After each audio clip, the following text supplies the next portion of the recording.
Sony recently revealed Marvel's Spider-Man 2, and of course along with that, they announced Marvel's Wolverine, both games coming from Insomniac Games, and both exclusive to the PlayStation platform. Now, it didn't take too long after the reveal for Insomniac to update their blog and confirm some details that people have wanted to know. Specifically, do these games actually exist in the same universe? And the answer is yes. Yes, they do. Sony and Insomniac are building a shared game universe within the confines of the Marvel universe.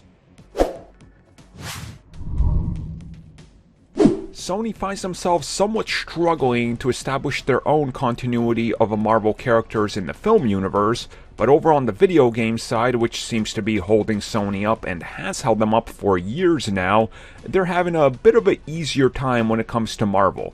Of course, Marvel's Spider-Man 2 is eagerly awaited by pretty much everybody. I mean, it's literally the sequel to two of, I guess, the best received Marvel games of all time. Now, when Insomniac announced Marvel's Wolverine, people were honestly shocked and astonished because, I mean, more Insomniac superhero games. How can you not want that? So they updated their blog with some details in regards to the future of both of these, and of course we have a not a release date, a release window for Marvel's Spider-Man 2, which of course is 2023.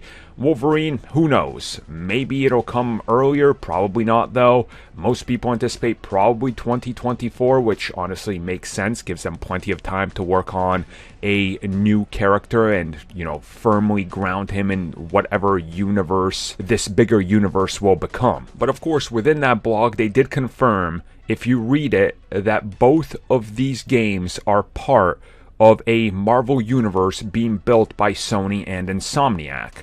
Meaning that yes, they are a shared universe. Meaning that you could probably expect some crossover in some way, shape, or form to happen between these characters, and of course, some shared elements of continuity.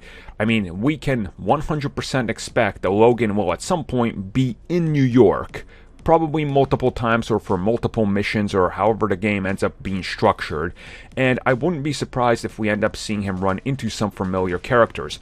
Maybe Kingpin, maybe Spider-Man himself, maybe some other Marvel characters that might appear in both now, because we've heard that Marvel's Spider-Man 2 will introduce us to more Marvel characters from the Marvel Universe, and possibly even make a sort of a, idea that's not too far-reaching now, like it was in the first one, because they wanted to really contain it more to Spider-Man's story standalone, but of course, Spider-Man exists in a bigger universe. That's his thing, right? Like, he looks up to many of these heroes. So it's honestly pretty awesome that they were able to pull this off, and I'm interested to see what else could be next, because it seems like Spider-Man and Wolverine are probably just the start.